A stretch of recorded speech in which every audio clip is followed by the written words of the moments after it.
അപ്പോൾ വന്ദേമാതരമാണ് നമ്മുടെ സബ്ജക്റ്റ്. അപ്പോൾ അതിൽ 2 ഫോട്ടോസ് ഞാൻ കാണിച്ചു തന്നില്ലേ. ഒന്ന് സിംഹത്തെ ചാരി നിന്ന് ഭഗവദ്ധ്വജം തന്നെയാണോ അതോ വീർ സവർക്കർ മാഡം ക്യാമയുമായിട്ട് ജർമ്മനിയിൽ വെച്ച് രൂപകൽപ്പന ചെയ്ത കൊടിയാണോ, ഏതാണ് ഇന്ത്യയുടെ ഏറ്റവും നല്ല കൊടി എന്നുള്ളത് അത് വീർ സവർക്കർ ആലേഖനം ചെയ്ത കൊടിയായിരിക്കും. അതിൻ്റെ ഫോട്ടോ കണ്ടിട്ടില്ല ഇതുവരെ, എങ്ങനെയായിരിക്കുന്നത്, എന്തൊക്കെ ഉണ്ടായിരുന്നു. പക്ഷെ അതിൽ സംസ്കൃതത്തിൽ വന്ദേമാതരം എന്ന് എഴുതിയിട്ടുണ്ടായിരുന്നു. പിന്നെ നമ്മുടെ ദേവിയുടെ ഫോട്ടോ, ക്ഷേത്ര ദർശനത്തിലൊരു ഫോട്ടോ, പിന്നെ ദേവിമാരുടെ ഫോട്ടോ, പിന്നെ നമ്മുടെ സരസ്വതി ഇരിക്കുന്നത് കണ്ടിട്ടില്ലേ, സരസ്വതി ദേവി താമരപ്പൂവിൽ. അപ്പോൾ ഈ വന്ദേമാതരമാണ് നമ്മുടെ വിഷയം. വന്ദേമാതരത്തെക്കുറിച്ച് സംസാരിക്കുമ്പോൾ കുറച്ച് കാര്യങ്ങൾ, ഈ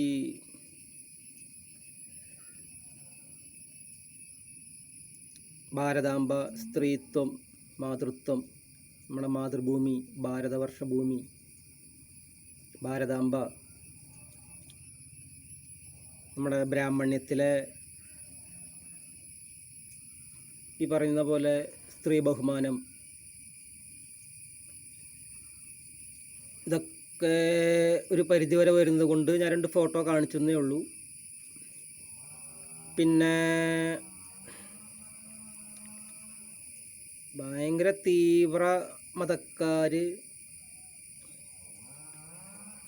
എന്നെ ശ്രവിക്കാതിരിക്കുന്നതാണ് നല്ലതെന്ന് തോന്നുന്നു. നമുക്ക് നല്ലവരായ, ഇപ്പോൾ ഓരോ മതത്തിൽ പെട്ടിരിക്കുകയാണെങ്കിലും ഞാൻ എല്ലാ ചരിത്രവും പറഞ്ഞു തരാം. സ്നേഹത്തിൻ്റെ ചരിത്രം, നമുക്ക് സ്നേഹത്തിൻ്റെ ചരിത്രം മതി. സ്നേഹത്തിൻ്റെ ചരിത്രം, ധർമ്മത്തിൻ്റെ ചരിത്രം, ധർമ്മത്തിൻ്റെ കൂടിച്ചേരൽ, സ്നേഹത്തിൻ്റെ കൂടിച്ചേരൽ, അതാണ് നല്ലത്. അതിലാണ് ഞാൻ ശ്രമിച്ചുകൊണ്ടിരിക്കുന്നത്.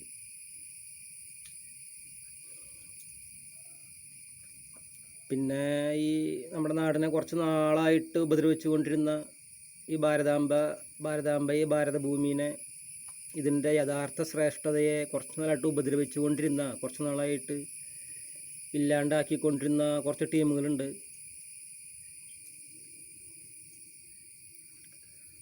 Academic cultural മാർക്സിസ്റ്റുകൾ. ഇവരെ കൊണ്ടൊരു പരിധി കഴിഞ്ഞാൽ എല്ലാ രാജ്യത്തിനും ശല്യ. അത് നമ്മുടെ ഈ നാട്ടിലെ പാവപ്പെട്ട ആൾക്കാർക്കൊന്നും അറിയില്ല. ഇപ്പോൾ എൻ്റെ പഞ്ചായത്തിൽ തന്നെ ഇതുണ്ടെങ്കിലും അവരെ സംബന്ധിച്ചൊക്കെ ഹിന്ദുക്കളാണ്. ഇപ്പോൾ കൊടര ഷഷ്ടി അല്ലെങ്കിൽ ആ സമയത്ത് നമ്മുടെ ഉത്സവങ്ങളൊക്കെ തന്നെ നല്ല പ്രേമത്തോട് സ്നേഹത്തോടും കൂടി കൊണ്ടാടുന്ന ആൾക്കാരാണ് അവർ. അതിൽ തന്നെ കുറേ ആൾക്കാർ സ്വന്തം വീട്ടമ്പലത്തിലെ പൂജാരിമാരും തുള്ളണ ആൾക്കാരും ഒക്കെ ഉണ്ട്. അവർക്കൊക്കെ മനസ്സിലാവുന്ന ഒരു കാര്യമുള്ളൂ, ഒരു സിമ്പിളാണ് ഹിന്ദുത്വ എന്ന് പറയുന്നത്. അല്ലാണ്ട് ഈ അക്കാദമിക് മാർക്സിസ്റ്റുകൾ, ഈ അക്കാദമിക് കൾച്ചറൽ മാർക്സിസ്റ്റുകളെ കൊണ്ട് ശല്യമായിട്ടാണ്.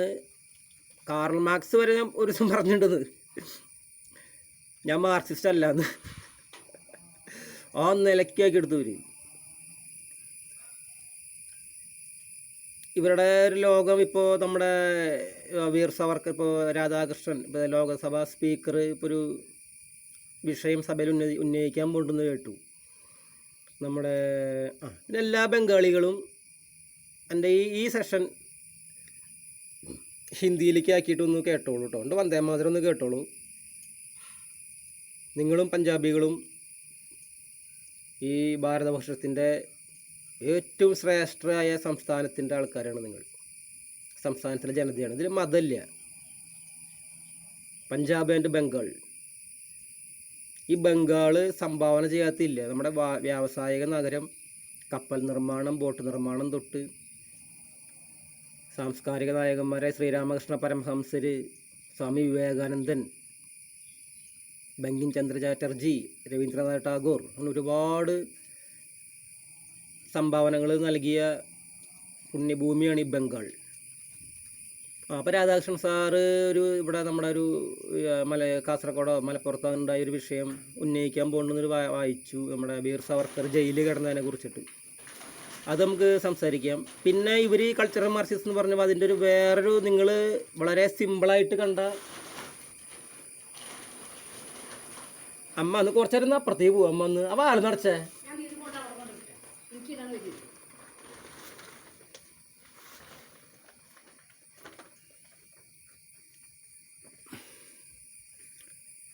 ആരും ശ്രദ്ധിക്കാതെ പോയ ചരിത്രത്തെ ഒരു അക്കാദമിക് ലെവലിൽ കുട്ടികളെ അടിമകളാക്കി ഭൗതിക നിലവാരം ആ ചൈന അന്നത്തെ കറുപ്പ് യുദ്ധം കറുപ്പിൻ്റെ ഒരു പ്രശ്നം വഴി കുറേ ചൈനക്കാർ മരിച്ചു ഓർമ്മയില്ലേ കുട്ടികൾ.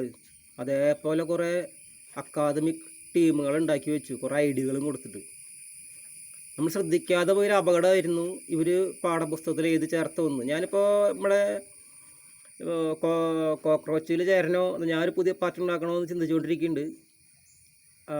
അതിന് മുമ്പ് തന്നെ എനിക്ക് സ്കൂളുകളിലെ ചരിത്ര പുസ്തകങ്ങളൊക്കെ ഒന്ന് വായിക്കണം. അതിന് ടീച്ചർമാരൊക്കെ ഒന്ന് അനുവദിക്കുക. ഞാൻ ആരും ശത്രുവല്ല, എനിക്ക് ഒന്ന് മാത്സും ചരിത്രവും സിലബസ് ഒന്ന് കരിക്കുലം ജസ്റ്റ് ഒന്ന് അറിയാനായിട്ടാണ്. പ്രൈമറി നമ്മുടെ ബേസിക് ഉള്ള സ്റ്റേറ്റ് ലെവൽ പ്രൈമറി അറിഞ്ഞ CBSEയും മറ്റുള്ള കാര്യങ്ങളൊക്കെ നമുക്ക് ഈസി ആയിട്ട് കണ്ടെത്താവുന്ന കാര്യമുള്ളൂ.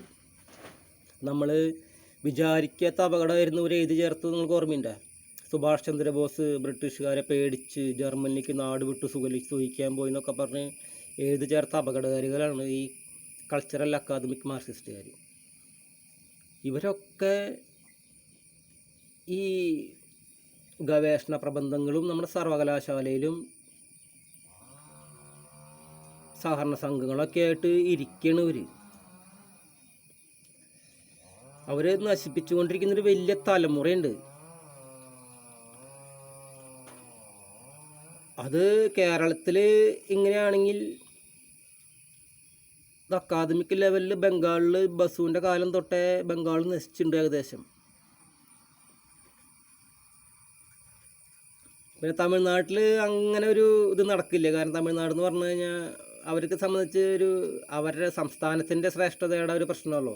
ആ ഹിന്ദിയോടും ദ്രാവിഡ ഭാഷയെ തമിഴിനോടുള്ള ആ തമിഴ് ഹിന്ദി പ്രശ്നം, പിന്നെ ഈ കാവേരി പ്രശ്നം ഒക്കെ ചേർത്ത് കഴിഞ്ഞാൽ തമിഴ്നാട്ടിലുകൊണ്ട് വേറെ കുഴപ്പമില്ല. പക്ഷേ നമ്മുടെ ഈ അക്കാദമിക് ലെവല് ഭയങ്കര പ്രശ്നമാണ്. ഇതൊക്കെ ഈ 5ാം 10ാം ലോക സിദ്ധാന്തമായിട്ട് ഇരിക്കുകയാണ്. മരണം വരെ ഇവർ പറഞ്ഞുകൊണ്ടിരിക്കുകയാണ്. അതായത് ഇവരെ ചിന്താർത്ഥ തലമുറ തന്നെ പറഞ്ഞുകൊണ്ടിരിക്കും. അതിൽ ഭയങ്കര ജയമായിട്ട് കാണുന്ന ആൾക്കാരാണ് അവർ.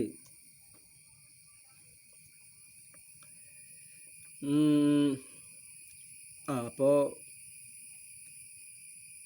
സുഭാഷ് ചന്ദ്രബോസിൻ്റെ കേസും ഈ സവർക്കറുടെ കാര്യവും അങ്ങനത്തെ കാര്യങ്ങൾ. അപ്പോൾ ബംഗാൾ വന്ദേമാതരമാണ് സംസാരിച്ചത്. വന്ദേമാതരം സംസാരിക്കുന്നു. അതിനിടയിൽ ഓരോ കാര്യങ്ങൾ ചോദിക്കുകയാണെങ്കിൽ തന്നെ ഒരു പാർട്ടി രൂപീകരണത്തിന് തിയറി വൈസ് ഇത്രയും 5ാം ലോക സിദ്ധാന്തം തേങ്ങയൊക്കെ പറയുന്ന ആൾക്കാർ ഇവരെന്തിൻ്റെ ഇവിടെ ഈ കേരളത്തിലെ ഇപ്പോൾ കോൺഗ്രസ് അങ്ങനെയാണ് ഇങ്ങനെയാണെന്ന് പറയുന്ന ആൾക്കാർ, ഇപ്പോൾ ജോൺ ബ്രിട്ടാസ് ടീമുകൾ അല്ലെങ്കിൽ അവിടുത്തെ കമ്മ്യൂണിസ്റ്റുകാർ DMK ഇവരൊക്കെ തന്നെ രാഹുൽ ഗാന്ധിയുടെ കൂടെ നിൽക്കണതിൻ്റെ അർത്ഥം എന്താണെന്നേ? വാളയാറ് കഴിഞ്ഞിട്ട് ഇവരുടെ ദേശീയത ഏരിയയിലേക്ക് ചുരുങ്ങിയതിൻ്റെ അവസ്ഥയാണത്. ആ ഹിന്ദുത്വത്തെ എന്ന് പറഞ്ഞാൽ നമ്മുടെ നാട്ടിലൊക്കെ ഹിന്ദുത്വം തന്നെയാണ് അല്ല, അത് ചിന്തിക്കേണ്ടത്. അങ്ങനെയാണെങ്കിൽ ഈ ഇപ്പോഴത്തെ അന്നൊരു തെറ്റ് പറ്റിയെന്ന് മനസ്സിലാക്കി എല്ലാ രാഷ്ട്രീയ പാർട്ടികളും ഒരു ഇന്ത്യ മുഴുവൻ തിരഞ്ഞെടുപ്പിന് തയ്യാറാവണം. അല്ലാണ്ട് ഇതിന് ആർക്കും ഉത്തരവുള്ള എന്തിൻ്റെ അടിസ്ഥാനത്തിൽ? ആ ഒരു പോയിന്റിൽ നമ്മുടെ ജനസംഘം തൊട്ടുള്ള BJP അല്ല RSSൻ്റെ സഹായം ഉണ്ടോയെന്നൊന്നും എനിക്കറിയില്ല കേട്ടോ. നമ്മൾ അത്രയ്ക്കും RSSനെ കുറിച്ച് പഠിക്കാൻ എനിക്ക് പറ്റിയിട്ടില്ല. പക്ഷെ നമ്മൾ എവിടെ ചിന്തിക്കുമ്പോൾ RSS എന്ന് പറയുന്ന ഹിന്ദു സംഘടന ഉണ്ട് എന്ന് ഞാൻ മനസ്സിലാക്കിയിട്ടുണ്ട്. ഇതെങ്ങനെ എൻ്റെ നാട്ടിൽ തന്നെ വർക്ക് ചെയ്യണമെന്നുള്ളത് എനിക്കറിയില്ല. ഇപ്പോൾ വന്ദേമാതരം ജനഗണമനയാണ് വിഷയം. അതിനിടയിൽ ഈ ജാർഖണ്ഡിലെ പ്രക്ഷോഭത്തിനെ BJP സഹായിച്ചു എന്ന് പറയുന്നുണ്ട്. അവിടെ BJPക്കാർക്ക് വിവരമുണ്ട്. അത് കാരണം അവർ നല്ലതിൻ്റെ കൂടെ നിന്നു. നീറ്റ് പരീക്ഷ പോലെ മറ്റേ പരീക്ഷയുടെ ക്രമക്കേടിൽ അവരതിനെതിർത്തു. അത് രാഹുൽ ഗാന്ധിക്ക് ഇഷ്ടമായില്ല, ഇവരുടെ ഗാർഗിക്ക് ഇഷ്ടമായില്ല. BJP അവിടുത്തെ സമരത്തിലായി നിരാഹാരം നടന്ന കുട്ടികളുടെ കൂടെ നിന്നത്.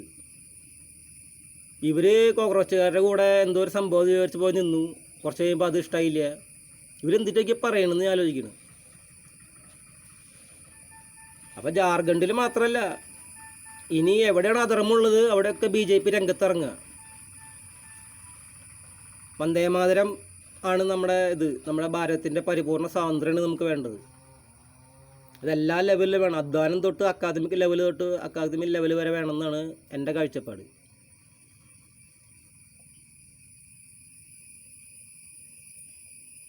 അപ്പോൾ ഈ സെഷനും കഴിയാണ്. ഇത് ഞാൻ കേട്ടിട്ട് എന്തെങ്കിലും വിട്ടുപോയെന്നുള്ളത് അടുത്ത സെഷനിൽ പറയാം. വന്ദേമാതരവും ജനഗണമനയും വന്ദേമാതരത്തിൻ്റെ ചരിത്രം, വന്ദേമാതരം എന്ന മന്ത്രം, അതിനിടയ്ക്ക് നമ്മുടെ സ്ത്രീത്വം, നമ്മുടെ ഭാരതാംബ സങ്കല്പം എല്ലാം നമ്മൾ സംസാരിക്കുന്നതായിരിക്കും. നന്ദി, നമസ്കാരം. അടുത്ത സെഷനിൽ കാണാം. നന്ദി.